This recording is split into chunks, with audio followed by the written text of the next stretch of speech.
പ്രിയപ്പെട്ട ശ്രോതാക്കളെ, ഈ ആഴ്ച ക്രിസ്മസ് പാപ്പ ആയ മിറായിലെ വിശുദ്ധ നിക്കോളാസിൻ്റെ ജീവിതം നമുക്കറിയാം. മിറായിലെ മെത്രാനായിരുന്ന വിശുദ്ധ നിക്കോളാസ് പാശ്ചാത്യ ലോകത്ത് ഏറ്റവും കൂടുതൽ ആദരിക്കപ്പെടുന്ന വിശുദ്ധന്മാരിൽ ഒരാളാണ്. വളരെയേറെ സന്തോഷവാനും കുട്ടികൾക്ക് വാഗ്ദാനങ്ങളും ധാരാളം സമ്മാനങ്ങളുമായി ക്രിസ്തുമസിന് തൊട്ടു മുൻപിലത്തെ രാത്രിയിൽ വരുന്ന തൂവെള്ളത്താടിയുള്ള സാന്താക്ലോസായി അമേരിക്കയിൽ ഇദ്ദേഹത്തെ സ്മരിക്കുന്നു. കുട്ടികളുടെ വിശുദ്ധനെന്ന നിലയിലാണ് ഇദ്ദേഹത്തെ പ്രധാനമായും കണക്കാക്കുന്നത്. നാവികരും കച്ചവടക്കാരും പലഹാരങ്ങൾ ഉണ്ടാക്കുന്നവരും സഞ്ചാരികളും പണയത്തിന്മേൽ കടം കൊടുക്കുന്നവരും ഇദ്ദേഹത്തെ വിളിച്ചപേക്ഷിക്കുകയും ആദരിക്കുകയും ചെയ്യുന്നു. വിശുദ്ധ നിക്കോളാസിനെ വിശുദ്ധ ആൻഡ്രൂവിനൊപ്പം റഷ്യയിലെ സഹമധ്യസ്ഥരിൽ ഒരാളായി കണക്കാക്കി ആദരിക്കുന്നു. 3-ാം നൂറ്റാണ്ടിൻ്റെ അവസാനത്തോടുകൂടി ഏഷ്യ മൈനറിലായിരുന്നു ഇദ്ദേഹത്തിൻ്റെ ജനനം. ലിസിയയിലെ മിറായിലെ മെത്രാപ്പോലിത്തയായിരുന്നു വിശുദ്ധൻ്റെ അമ്മാവൻ.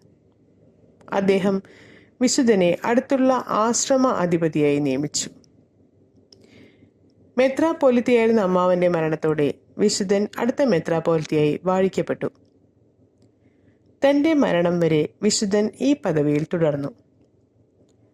ഡയോക്ലീഷ്യൻ ചക്രവർത്തിയുടെ കാലത്തുണ്ടായിരുന്ന മതപീഡനത്തിൽ ക്രിസ്തീയ തത്വങ്ങൾ പ്രചരിപ്പിക്കുന്നു എന്ന കുറ്റം ചുമത്തി വിശുദ്ധനെ കാരാഗൃഹത്തിൽ അടച്ചു.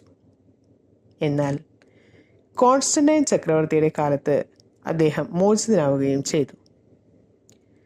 ഇദ്ദേഹത്തെക്കുറിച്ച് വളരെ മനോഹരമായ പല കഥകളും നിലവിലുണ്ട്. അതിലൊന്ന് പാവങ്ങളോടുള്ള അദ്ദേഹത്തിന്റെ കരുണയുമായി ബന്ധപ്പെട്ടിരിക്കുന്നു. പട്ടാരായിലെ നിർധനനായ ഒരു മനുഷ്യന് തൻ്റെ കന്യകകളായ 3 പെൺമക്കളെ കെട്ടിച്ചുവിടാൻ യാതൊരു നിവൃത്തിയുമില്ലാതെ വിഷമിച്ചു. അവസാനം അവരെ തെരുവ് വേശ്യകളാക്കുവാൻ നിർഭാഗ്യവാനായ ആ മനുഷ്യൻ തീരുമാനിച്ചു. ഈ മനുഷ്യനെക്കുറിച്ച് അറിഞ്ഞ വിശുദ്ധ നിക്കോളാസ് രഹസ്യമായി 3 സ്വർണ്ണക്കിഴികൾ ജനലിലൂടെ ആ മനുഷ്യന്റെ കുടിലിലേക്കിട്ടു. അങ്ങനെ ആ പെൺകുട്ടികളെ കെട്ടിച്ചയക്കുവാൻ വേണ്ട സ്ത്രീധനം അവർക്ക് രഹസ്യമായി നൽകി. പണയത്തിന്മേൽ കടം കൊടുക്കുന്നവരുടെ അടയാള ചിഹ്നമായ 3 സ്വർണ്ണഗോളങ്ങളുടെ ഉത്ഭവത്തിന് പിന്നിൽ ഈ കഥയിൽ പരാമർശിക്കപ്പെടുന്ന 3 സ്വർണ്ണക്കിഴികളാണെന്ന് പറയപ്പെടുന്നു. ഏതാണ്ട് 345 ഡിസംബർ 6 വിശുദ്ധൻ മരണമടഞ്ഞു.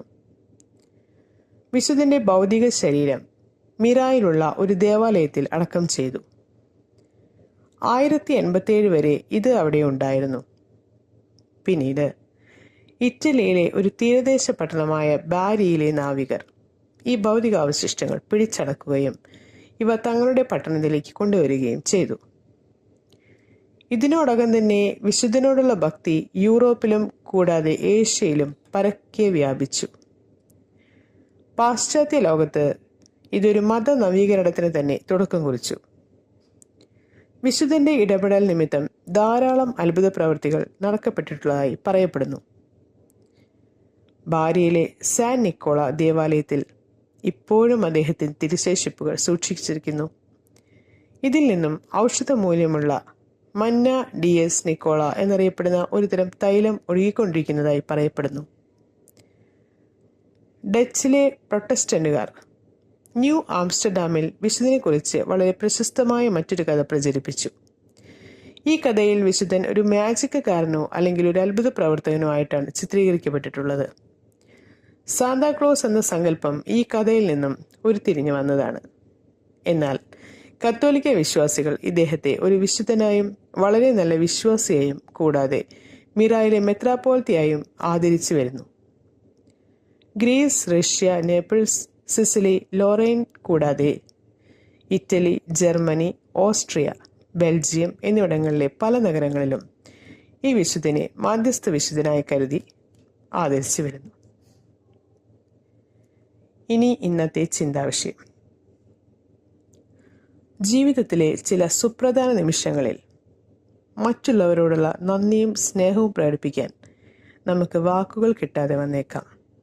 പക്ഷേ ആത്മാർത്ഥമായൊരു പുഞ്ചിരിയിൽ എല്ലാം അടങ്ങിയിരിക്കുന്നു.